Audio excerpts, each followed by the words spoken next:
Unos meses después de la destrucción de las Torres Gemelas de Manhattan, aquel 11 de septiembre de 2001, un príncipe saudí con responsabilidades políticas declaró en una entrevista: quienes hemos hecho nuestros estudios en Occidente estamos a favor de la democracia, pero ¿qué digo? Somos verdaderos demócratas. Pero si damos al pueblo el derecho al voto, ¿por quién piensa usted que votarán si no es por los islamistas? ¿Cómo quiere usted que introduzcamos la democracia en Arabia aunque no nos falten ganas? Esta anécdota la contaba el arabista Pascal Menoguet para explicar tanto la legitimidad de los islamistas como la impopularidad de la familia real. Hoy hablamos de Arabia Saudí. Bienvenidos a Fort Apache.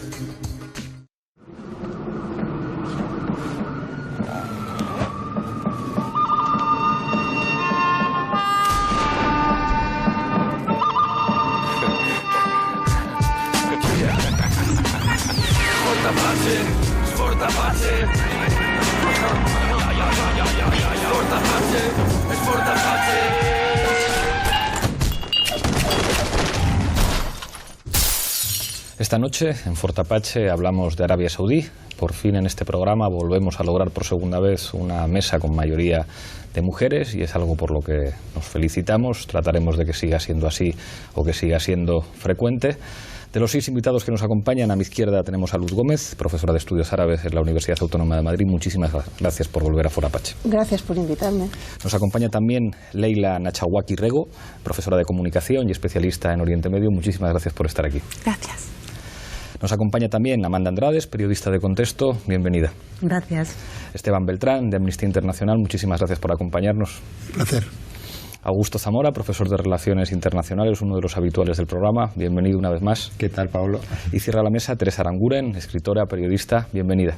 Muchas gracias por invitarme. Enseguida empezamos a debatir, pero antes, como siempre, en el punto de mira. El Estado saudí moderno comenzó en 1932, siendo el gobierno desde sus comienzos una monarquía absoluta y una teocracia basada en una aplicación extremista de los principios del Islam. Pero la transformación económica del país se produjo en 1938, con el descubrimiento del petróleo que convirtió a Arabia Saudita en uno de los mayores productores del mundo. La mayor parte de los derechos humanos y libertades fundamentales están prohibidos o seriamente restringidos en el país, siendo habituales las ejecuciones públicas.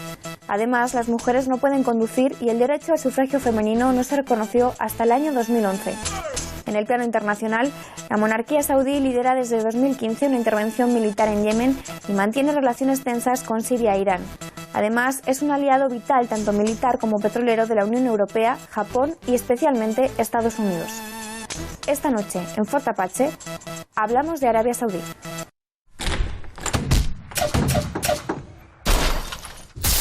Empezamos, como siempre, en Fort Apache con la regla del minuto. Misma pregunta para los 6 invitados. Empiezo contigo, Luz.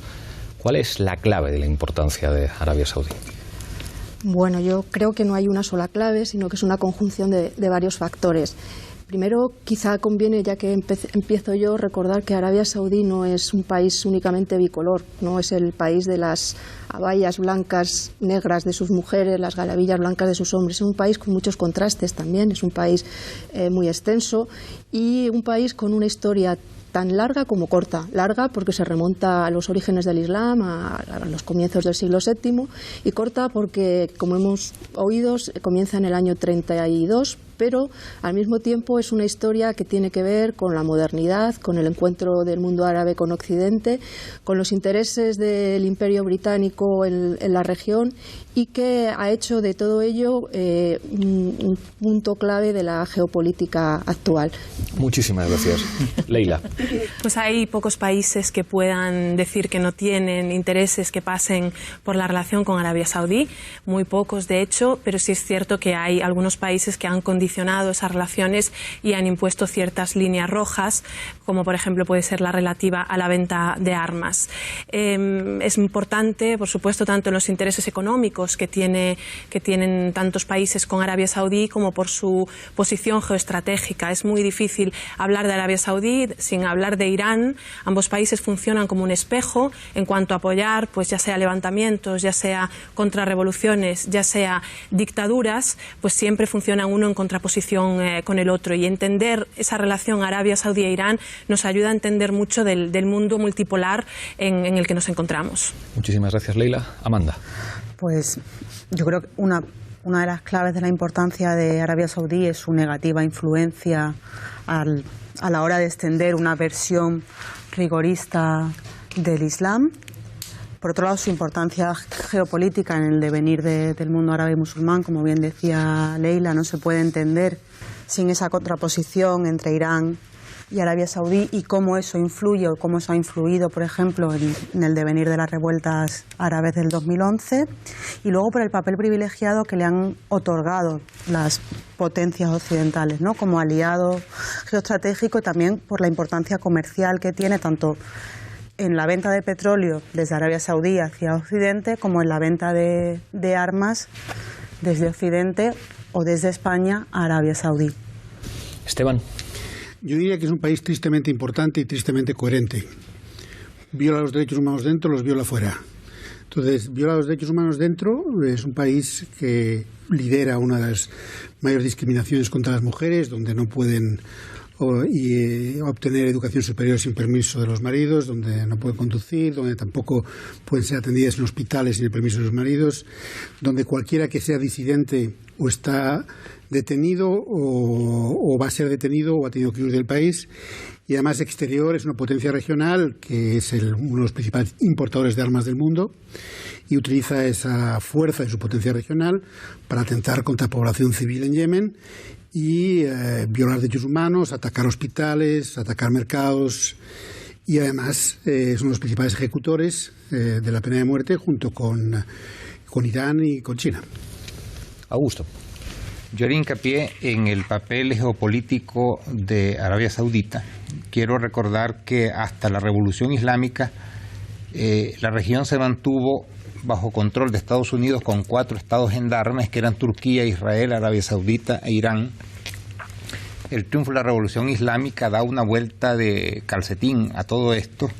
Y quiero recordar también que hasta la Revolución Islámica la cuestión sunita chiita estaba controlada.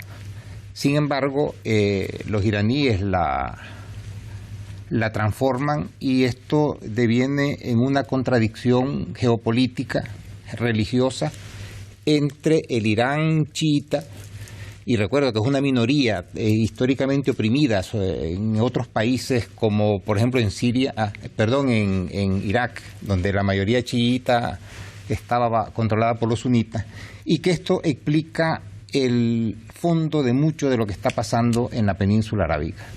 Teresa. Pues bueno, yo diría que Arabia Saudí es importante pues porque es el aliado privilegiado en el mundo árabe de las potencias occidentales. Es con el que no hemos tenido nunca problemas. Egipto fue atacado en los años 50, pues entre otras cosas por la nacionalización del canal de Suez. Después Irak fue destruido por ejércitos occidentales. Con Arabia Saudí nunca hemos tenido problemas, pese a que el discurso occidental siempre es el de los derechos humanos, la emancipación de la mujer, exportar la democracia. El discurso, digo. Entonces yo creo que eso es algo para pensárselo, y que explica, quizá no del todo, la importancia actual de Arabia Saudí. Yo tengo la impresión, no creo que Arabia Saudí haya sido siempre tan importante en el entorno árabe. Siempre ha tenido estas relaciones privilegiadas, pero yo diría que hasta ya los 90, ese papel crucial que representa ahora, yo por lo menos tengo la impresión de que no lo tenía. Hay un elemento que señalaba Leila, decía la relación de espejo con Irán, y se mencionaba después, digamos, esa contradicción geopolítica que ahora está teniendo una serie de expresiones militares muy importantes en Yemen y en particular en la guerra en Siria.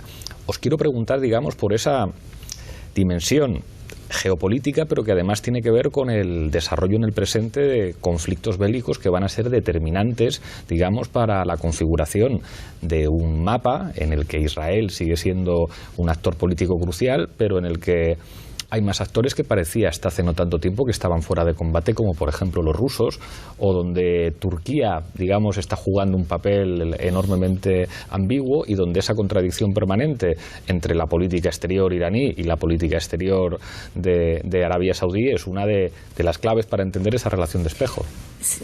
Si queréis, lo que me gustaría empezar relacionado con eso que estás comentando, Pablo, es hasta qué forma es perversa esa instrumentalización de la cuestión sunita-chiita, que son unas divisiones religiosas mínimas que no tienen efectos divisorios reales, más allá de esa instrumentalización que se está haciendo. Entonces, cuando hablamos de sunita-chiita, muchas veces absorbemos esa lectura que imponen Arabia Saudí e Irán de diferencias irreconciliables, cuando en realidad se trata de búsqueda de poder y de hegemonía y de cada uno avanzar sus agendas. Entonces, cuando Arabia Saudí mete los tanques en Bahrein porque ha habido un levantamiento popular, y es un levantamiento popular contra una monarquía que es una minoría que oprime a la mayoría, y entonces Arabia Saudí entra con los tanques, Irán apoya ese levantamiento, y con esa intervención de ambos revisten de un cariz religioso sunita los que apoyan a la monarquía, de los jalifa de Bahrein, chiita, la gente toda que se levanta, como si todos los que estuviesen protestando lo hiciesen por ser chiitas, como si quienes lo reprimen lo hiciesen por ser sunitas. Entonces, cada vez que Arabia Saudí e Irán intervienen en la región, hay que siempre cuestionar esa lectura chiita-sunita, porque a veces da la impresión desde Occidente o desde los medios occidentales creemos que podemos entender la región dividiéndola en sunitas y chiitas, ¿no? Sí. Yo quiero acotar esto para no desperdigarnos. Es imprescindible introducir el factor de las guerras de la OTAN contra Irak, contra Libia, la intervención en Siria, la creación del Estado Islámico, para entender la magnitud de lo que está pasando, porque hay un intento desde la OTAN y desde Europa de reordenar el mapa mediterráneo de Oriente Medio, derriban y atacan a las dictaduras laicas y progresistas que habían sido hasta hace poco aliadas de los soviéticos y que mantenían relaciones con Rusia.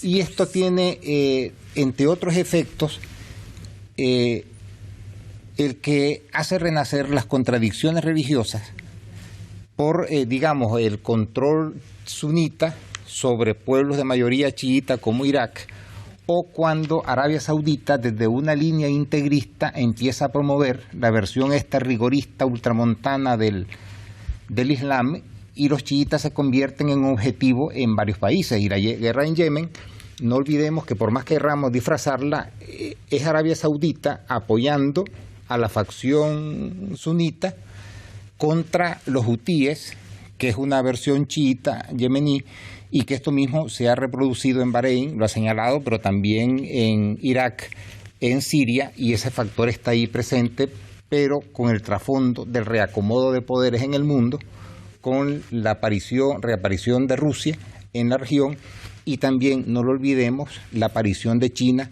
aunque de manera más solapada. Creo que la interpretación de la historia más reciente del mundo árabe en general, que es de lo que nos ha estado hablando Augusto, en términos confesionales y sectarios, es justamente la lectura que se quiere hacer desde el campo más reaccionario, sea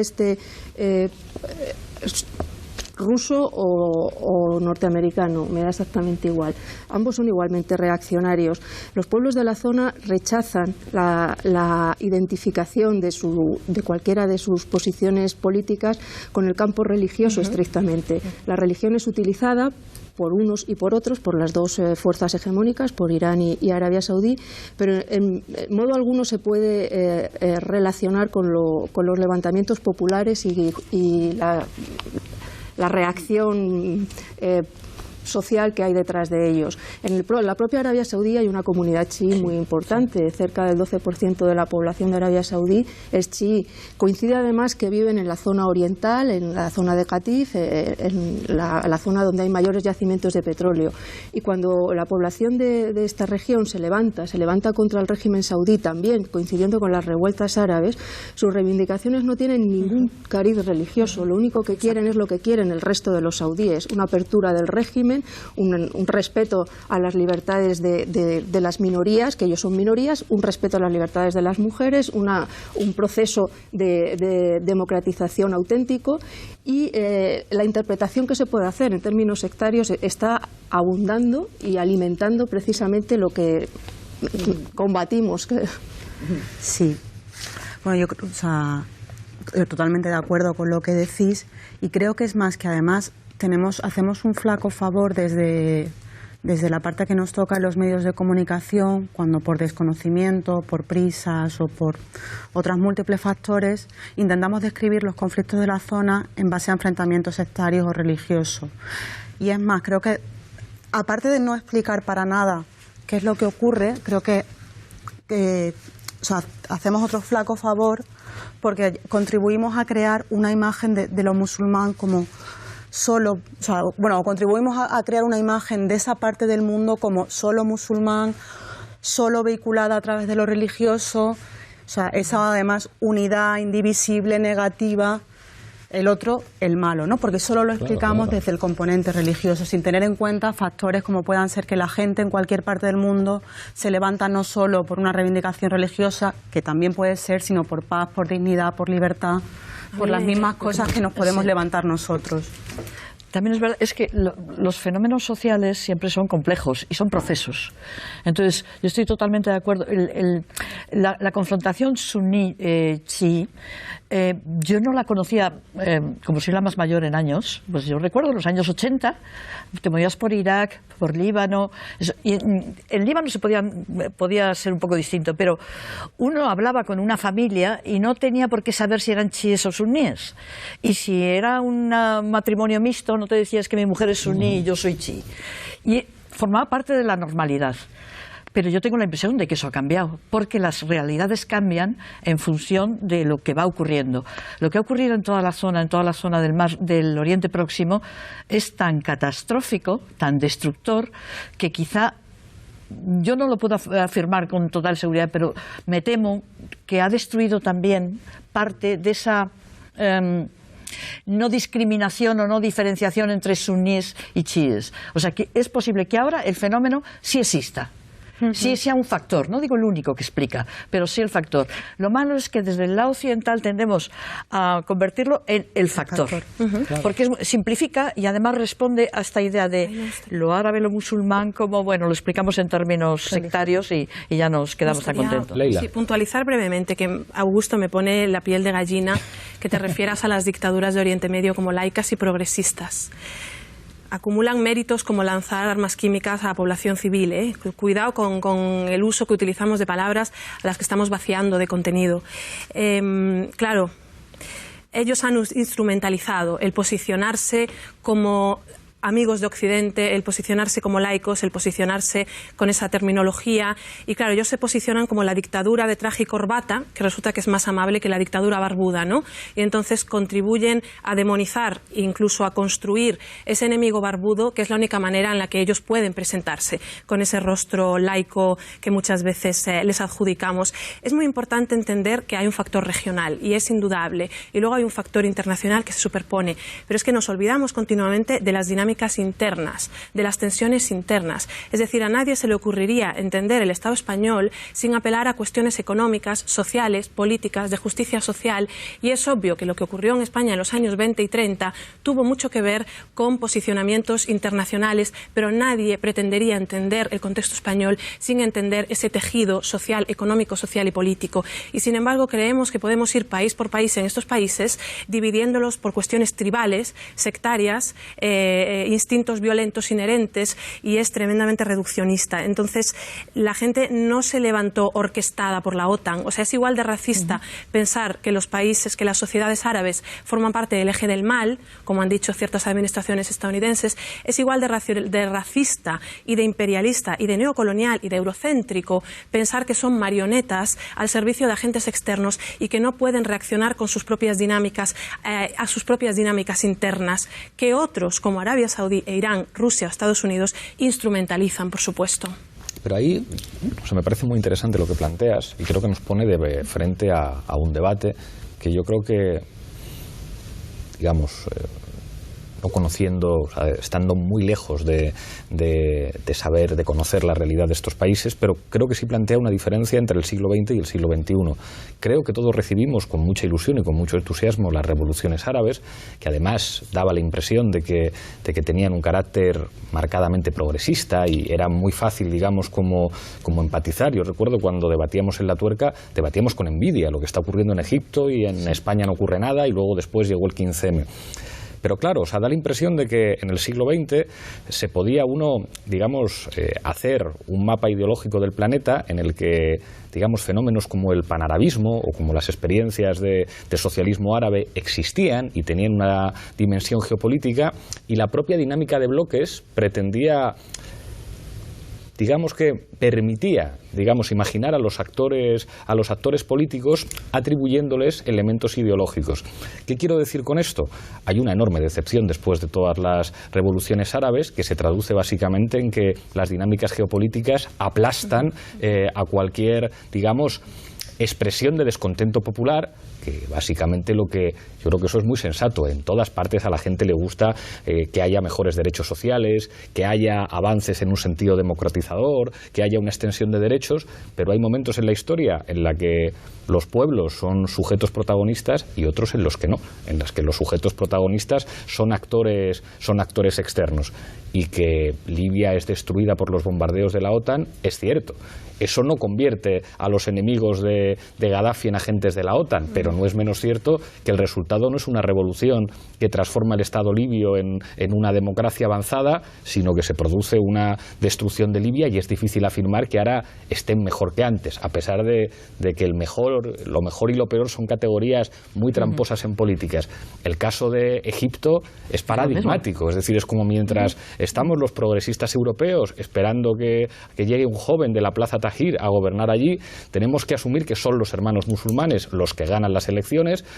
Aquí nos cuentan una historia muy rara en la que nos dicen que eso es como la UCD de Adolfo Suárez traducida al contexto egipcio, pero después vemos cómo les dan un golpe de Estado y cómo los Estados Unidos y el ejército sigue siendo el actor fundamental para entender la política. Entonces, tengo la sensación de que estamos en una época horrible, triste, en la que es muy difícil hablar de actores sociales, digamos, de actores populares con capacidad para cambiar las reglas del juego. Da la impresión de que al final es la dinámica armada, que eso siempre lleva, digamos, al tutelaje de potencias exteriores, que yo estoy de acuerdo que no se pueden calificar en términos de demócratas y no demócratas, pero tampoco son todos iguales. Yo creo que los intereses de Rusia y los intereses de Estados Unidos no son necesariamente coincidentes, del mismo modo que los de Irán y Arabia Saudí, y eso configura muchas cosas.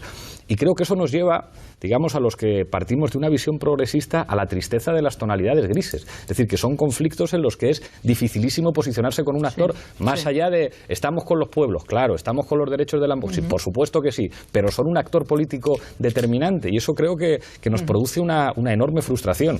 Y no niego eso que señaláis del orientalismo europeo, ¿no? Es lo que desde el famoso libro, ¿no? de orientalismo, que es como es el exterior constitutivo, digamos, el otro desconocido, que por lo tanto es el enemigo, y digamos que se construye tu propio yo a fuerza de presentar al otro como un salvaje, como toda la literatura que ha habido sobre el colonialismo. Pero no es menos cierto que es dificilísimo orientarse en... Hay una paradoja evidente en todo esto que está ocurriendo en Oriente Medio, y es que son conflictos cada vez más internacionales, pero con una creciente parálisis de la comunidad internacional. Y en ese sentido es obvio, y hay nuevos actores que participan y que hacen y que cometen violaciones de derechos impunemente asociados con otros actores del exterior, ¿no? Estamos viendo en Siria con Rusia, lo estamos viendo en Irak con Estados Unidos, lo estamos viendo en Libia, en un país destrozado, lleno de grupos armados, que paradójicamente ahora la comunidad internacional quiere convertir en un lugar estupendo de donde salen los refugiados. Es decir, pero eso lleva una parálisis enorme. El ejemplo más claro es lo que ha ocurrido con Siria y las armas químicas y el Consejo de Seguridad de Naciones Unidas, en el que mueren 70 personas, niños, mujeres, cientos de heridos con armas químicas y no pasa absolutamente nada. Incluso lo que pasa es, hoy hemos hecho en el Parlamento una declaración del Congreso de los Diputados.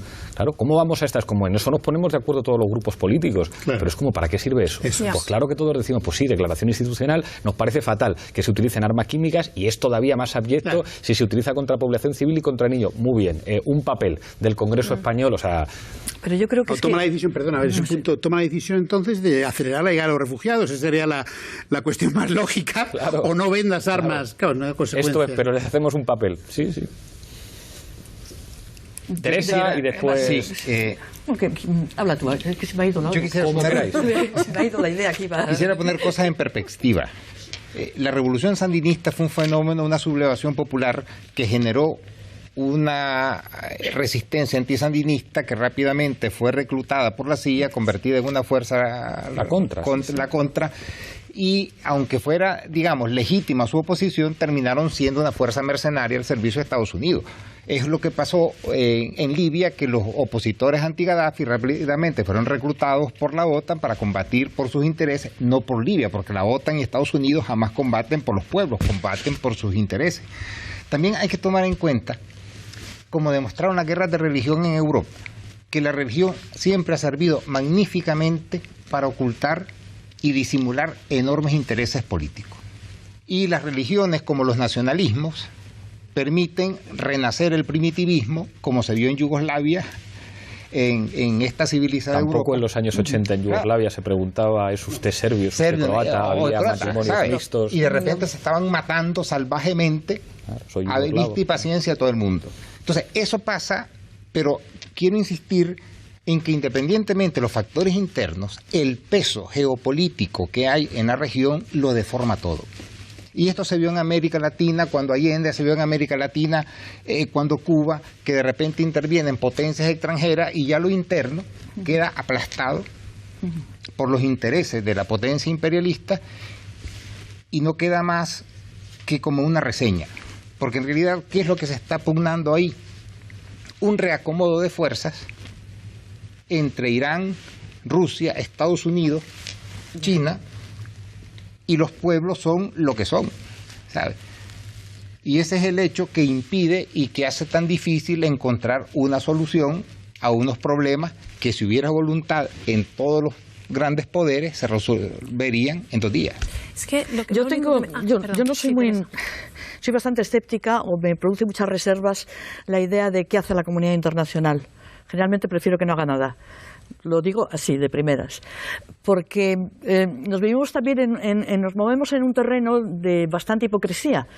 Por ejemplo, nos escandaliza terriblemente las armas químicas, pero todos, no sé si recordamos, que hasta el Pentágono reconoció que había usado fósforo blanco en los bombardeos y la destrucción de Faluya. Ahora sabemos lo de Mosul, etcétera, pero no se produce el mismo mecanismo de convocar al Consejo de Seguridad para que condene a Estados Unidos. Entonces, yo creo que hay también una corriente comunicacional en la que empieza a no buscarse la realidad de los datos, y los datos son muy importantes.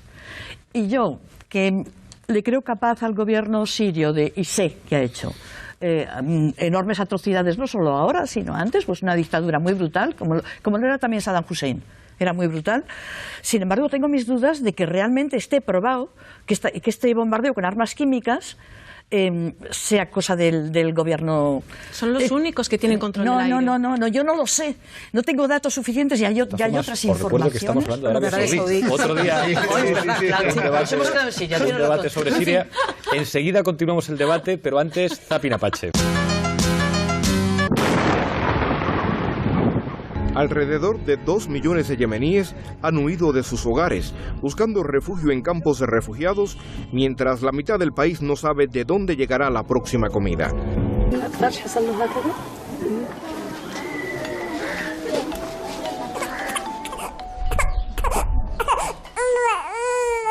Yemen, tras 5 meses, está como Siria tras 5 años. Felipe VI comienza mañana su visita a Arabia Saudí, un viaje para abrir un diálogo institucional con el rey Salmán y sus herederos y mirar por los intereses españoles. Estará el tren de alta velocidad entre Medina y la Meca, el AVE de los peregrinos, que desarrolla un consorcio español.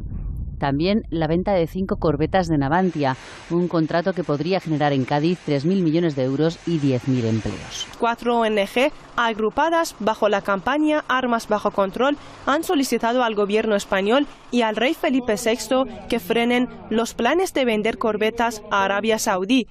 Argumentan que España podría convertirse en cómplice de las atrocidades saudíes en Yemen. Y solo sobre los primeros 6 meses de 2015, Gran Bretaña vendió más de 1.750 millones de libras en armas a los saudíes, incluyendo aviones de combate y misiles aéreos. Al otro lado del Atlántico, los Estados Unidos está en competición con el Reino Unido. En noviembre, Barack Obama aprobó la venta de 1.290 millones de dólares en bombas inteligentes a Arabia Saudí. Es muy difícil encontrar en la guerra la verdad. De hecho, la verdad es la primera víctima de una guerra. Para mí la única verdad incuestionable de las guerras son las víctimas civiles. Así es como está Yemen, alrededor de un año después de ser atacada por los saudíes.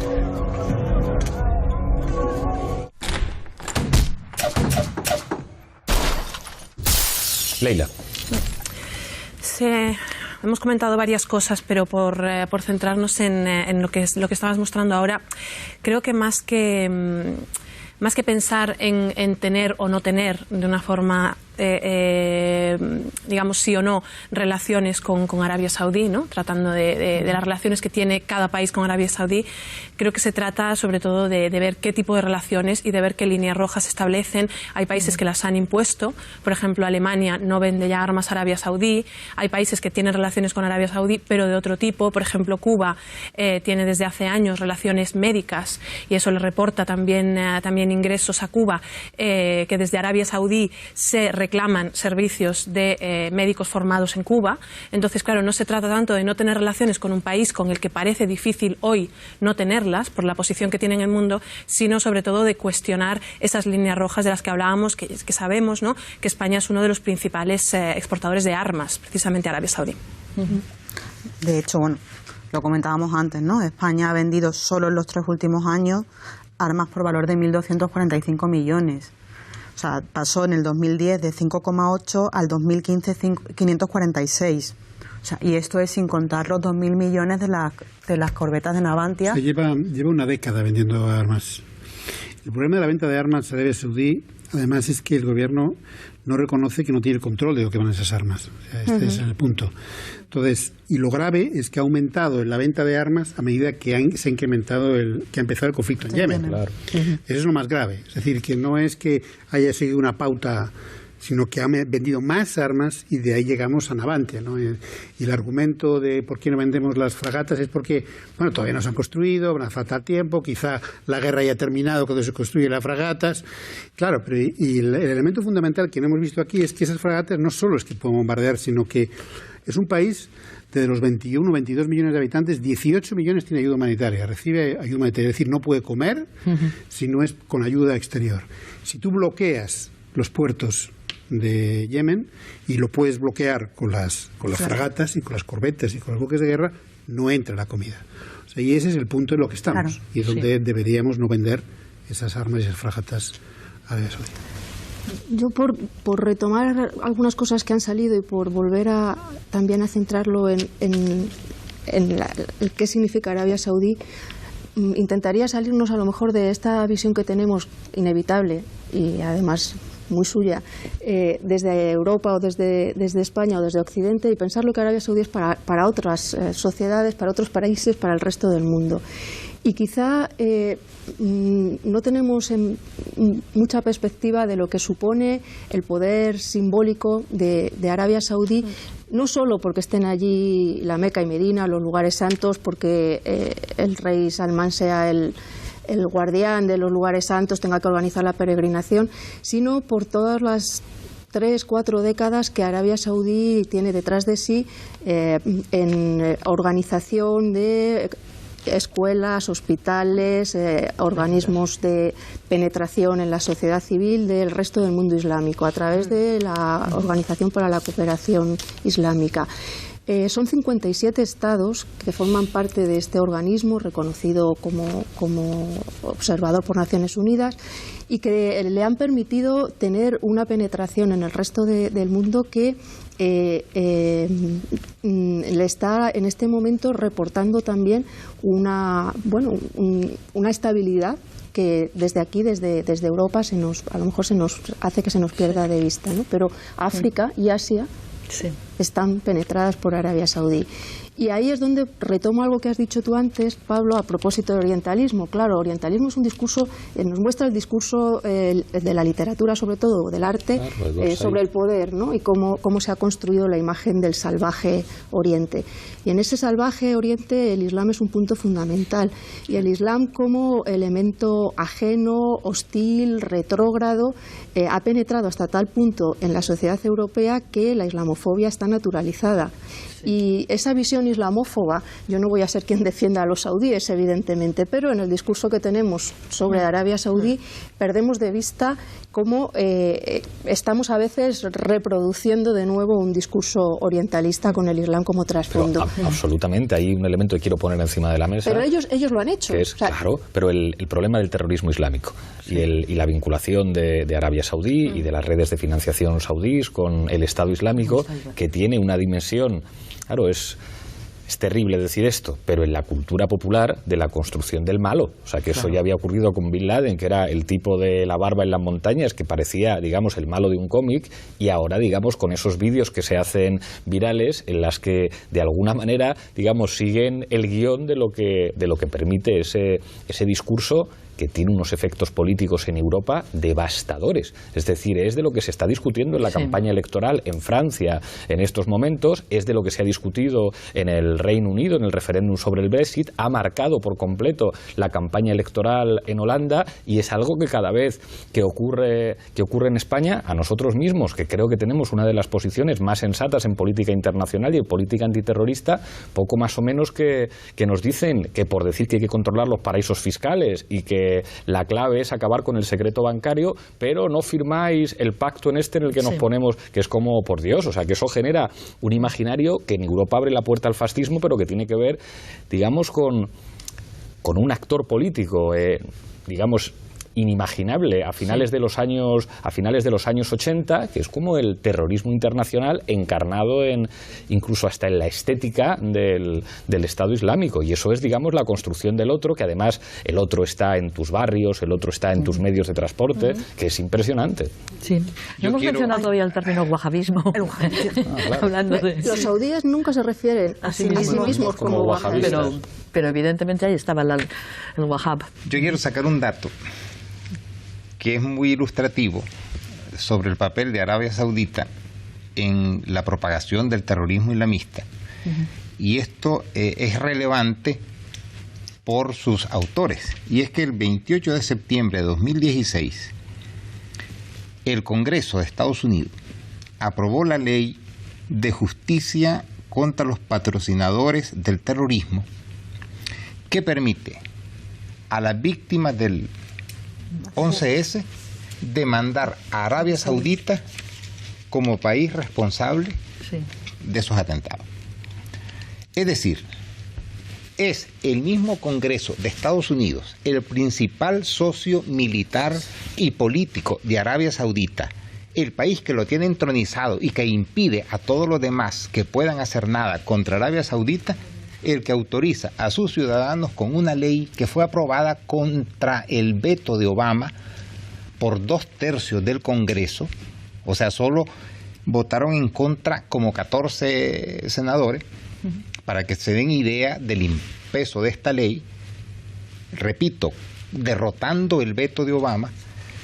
Y esto ha llevado a que en el presente casi 1000 estadounidenses hayan contratado firmas estadounidenses, porque esto se va a dilucidar en tribunales estadounidenses, contra Arabia Saudita. Es decir, el Congreso de Estados Unidos considera que Arabia Saudita es el principal patrocinador del terrorismo, responsable de los atentados del 11S y que por lo tanto las víctimas tienen derecho a demandarlo.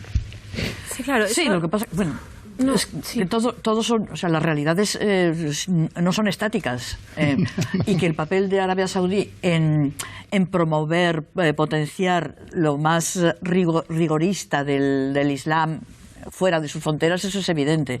Que esté también en el inicio de la financiación de lo que luego ha devenido de ser Estado Islámico y antes con Al-Qaeda también, pero yo no sé si ahora tenemos elementos suficientes como para afirmar que ahora mismo Arabia Saudita es la que está financiando el Estado Islámico. A ver, no lo sé.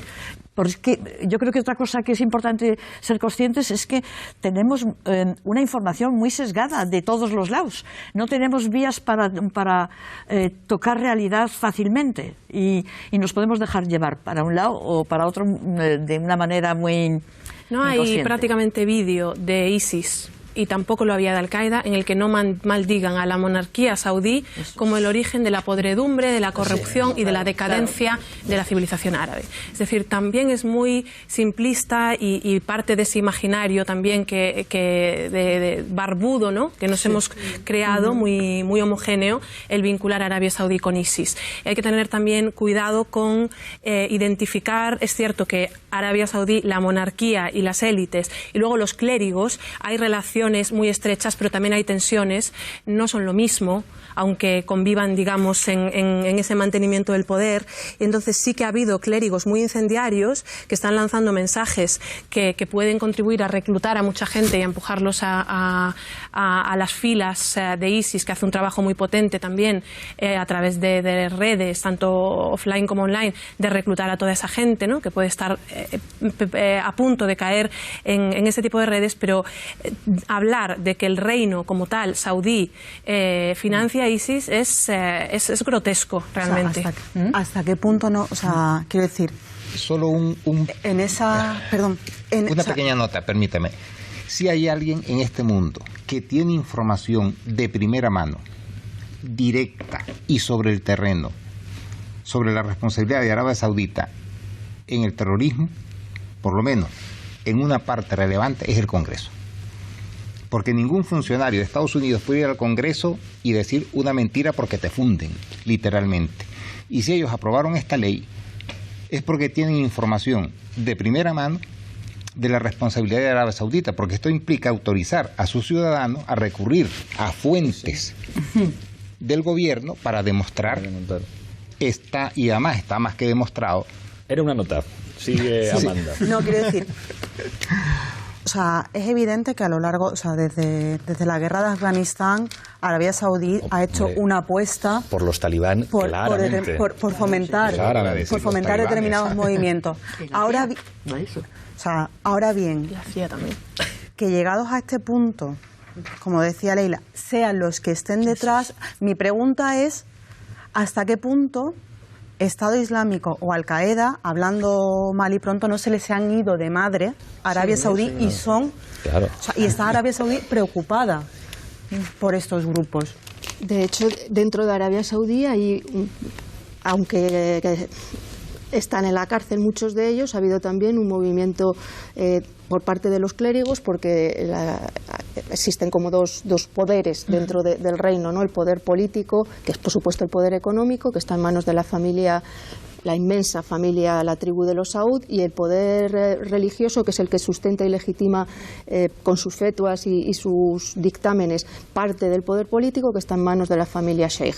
Pues dentro del grupo de lo que diríamos el poder religioso de los Sheikh ha habido un movimiento de protesta, de intentar encauzar unas reivindicaciones en los años 90 cara al régimen, precisamente ante lo que preveían que podía ser en esos años, ya antes del 11S, la degeneración del apoyo explícito del poder político a los mujahidines y a los talibanes de Afganistán. Una vez sucede el 11S y comienza la limpieza, porque realmente lo hubo, ¿no?, dentro de Arabia Saudí, de Al-Qaeda y de todos los vínculos de Bin Laden, de nuevo se intentan reorganizar estos clérigos pidiendo en este caso ya incluso una cierta apertura, una nueva vía que inmediatamente también es cortocircuitada por eso que se llama el islamismo, ¿no? Por el miedo a los hermanos musulmanes, al islam que se define contemporizador, defensor de ciertas maneras de participación de la política contra los que también estaba Arabia Saudí. Y cuando hemos mencionado antes a Egipto y qué ha sucedido en Egipto, los hermanos musulmanes fueron derrocados por un golpe de Estado, Arabia Saudí estaba también detrás de este proyecto. Entonces, el Islam es el problema de los saudíes. Ellos se han hecho se han arrogado el monopolio del Islam, pero precisamente la inmensa mayoría de los musulmanes y del Islam dentro de Arabia Saudí también están reivindicando su legitimidad para que el poder saudí se transforme. Yo creo que no hemos hablado también, creo que saldrá ahora, ¿no? Del plan nuevo del sucesor del rey, del príncipe Mohammed bin Salman, de la nueva Arabia Saudí. Creo que eso también... El plan Visión 2030. Eso es, el 2030, ¿no? El horizonte 2030. Yo creo que es algo muy sintomático. Arabia Saudí se reinventa continuamente. Pues un país en el que ha estado jugando distintas bazas. Empezó sin petróleo, descubrieron el petróleo. Después no era, como decía Teresa, no era fundamental en la geopolítica, se convirtió en un elemento fundamental a partir de la guerra del 67. En este momento se reinventa a sí mismo y no sabe hacia dónde, porque por primera vez va a dejar de haber una primera generación de saudíes. Cuando se muera el rey... Sí, los padres fundadores. Bueno, eso pasa con Israel entonces, también. En Israel ya se han muerto, ¿no? Alguno queda, ¿no? Pero, entonces, es un país que, a pesar de nuestra visión desde fuera... creo que es justo también reconocerle esta pluralidad y esta capacidad de implosionar en algún momento, porque como no implosione, la región no tiene solución. Vamos a seguir asistiendo a... Estamos llegando al final, volvemos a la regla del minuto para que todos tengáis un minuto de conclusiones. Empiezo contigo, Augusto, minuto de conclusiones. Yo creo que el fin de la Guerra Fría ha trastornado todo. Vuelvo al inicio. Creo que la relativa defección de Turquía de la disciplina de Estados Unidos ha revalorizado muchísimo a Arabia Saudita como factor y gendarme geopolítico fiable en la región, y que esta situación se va a mantener porque estamos hablando de políticas de poder puro. Aquí ya no hay ideología, ya no hay, digamos, factores que existían en la Guerra Fría, y esto va a determinar el devenir tanto de Arabia Saudita como del conflicto en Yemen, el conflicto en Siria, y que ese factor, guste o no guste, está ahí, sin olvidar también que Arabia Saudita es uno de los grandes acreedores de Estados Unidos. Son 116.800 millones de dólares lo que tienen bonos estadounidenses. Es uno de los mayores compradores de armas y es el factor estabilizador para Estados Unidos de esa región. Gracias, Augusto. Teresa, tu minuto. Pues sí, yo como creo que hemos hablado poco de Yemen, en realidad lo que ahora sería importante es encontrar la vía de cómo parar la guerra de Yemen. También nos valdría esto para Siria. Y yo no sé qué capacidad hay de esto que llamamos comunidad internacional, o qué voluntad, mejor dicho, hay, que a veces es un eufemismo para decir Estados Unidos y Europa, cuando decimos comunidad internacional, para conseguir parar la atrocidad de lo que está haciendo Arabia Saudí en Yemen. Y pues habrá que buscar lugares de encuentro, habrá que presionar, pero yo seguro que también hay atrocidades cometidas por el otro bando, el que está en lucha contra los saudíes, pero los saudíes en este momento tienen más fuerza y sobre todo más fuerza aérea y más capacidad de destrucción. Entonces lo prioritario para mí sería buscar, pues eso, unas conversaciones de Ginebra, o como se le quiera llamar, algo que cambie el rumbo. Gracias, Teresa. Amanda. Bueno, yo creo que me quedaría de ese debate con varias ideas que han salido. Una es la importancia de no definir los conflictos regionales solo en clave religiosa o sectaria.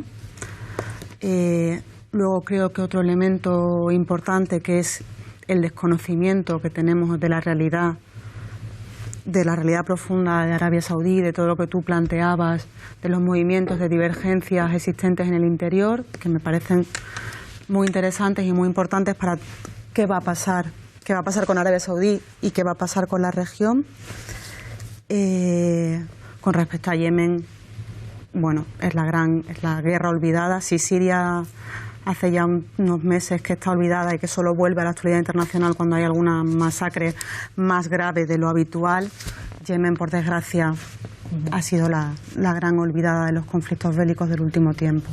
Gracias, Amanda. Esteban. Qué difícil es mantenerse optimista en esta situación, ¿no? La pregunta que yo me hago es quién defiende los derechos humanos en el contexto de Arabia Saudita. Porque es interesante la visión 2030 de Arabia Saudita, en el cual 13 hombres discuten sobre los derechos de las mujeres, ¿no?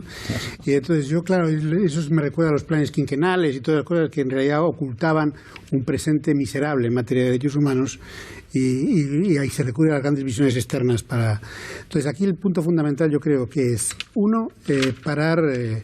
las armas en los países en los que podamos parar que lleguen a Arabia Saudita. En los tribunales, por ejemplo, en el Reino Unido se está en eso. En España hay legislación para poder hacerlo. Por lo tanto, hay que mandar mensajes a Arabia Saudita y que al momento refuerce parte de los disidentes que están en la cárcel desde la comunidad internacional, es decir, desde nosotros, como de tú. Yo creo que si no esos mensajes, por lo menos tibios, sobre los derechos humanos, las cosas no va a cambiar. Gracias, Esteban. Luz. Pues yo voy a ser optimista por necesidad más que por otra cosa, y quiero creer que ese 70% de la población saudí que tiene menos de 30 años, que está muy bien formada, que ha tenido un acceso a la universidad y a estancias en el extranjero bastante notable, que a pesar de que ha vivido en un régimen todo lo dictatorial y brutal que podamos pensar en términos de derechos humanos y de posibilidades de acceso al mercado de trabajo, no deja de ser un régimen del pasado, de una generación que va a desaparecer. Quiero creer que el capital simbólico que tiene Arabia Saudí dentro del mundo islámico y de los casi 2.000 millones de musulmanes que hay en el mundo también le va a afectar para que cambie, y quiero creer que ese cambio va a venir de dentro, que si no es de dentro no va a cambiar, y que como no cambie Arabia Saudí, ninguno de los conflictos que tenemos ahora y los que se puedan generar va a tener solución. Gracias, Luz. Leila. Bueno, me quedé un poco pensando en la preocupación que mostrabas con eso de que no hay con quién posicionarse o es difícil saber con quién posicionarse. Creo que lo que ha ocurrido después de las primaveras árabes, de esas movilizaciones ciudadanas, podemos interpretarlo como debilidad por parte de esos movimientos. Yo interpreto justo lo contrario. Tenían un potencial transformador tan tremendo que se tuvieron que aliar todas las potencias del mundo para impedir que fructificasen en estados representativos que de verdad pudiesen ser interlocutores válidos de la región frente a Israel y frente al resto de potencias. Yo me quedo con ese potencial transformador, lo conecto con lo que comentaba Luz, y me gustaría terminar mencionando a Raif Badawi y pues dedicándole desde aquí un recuerdo a Raif Badawi y a toda la gente que está en Arabia Saudí y también en el resto de la región presa por oponerse, digamos, abiertamente a los abusos de los derechos humanos en la región. Muchísimas gracias, Leila. Muchísimas gracias a los 6. Aquí nos veremos la próxima semana en Fort Apache.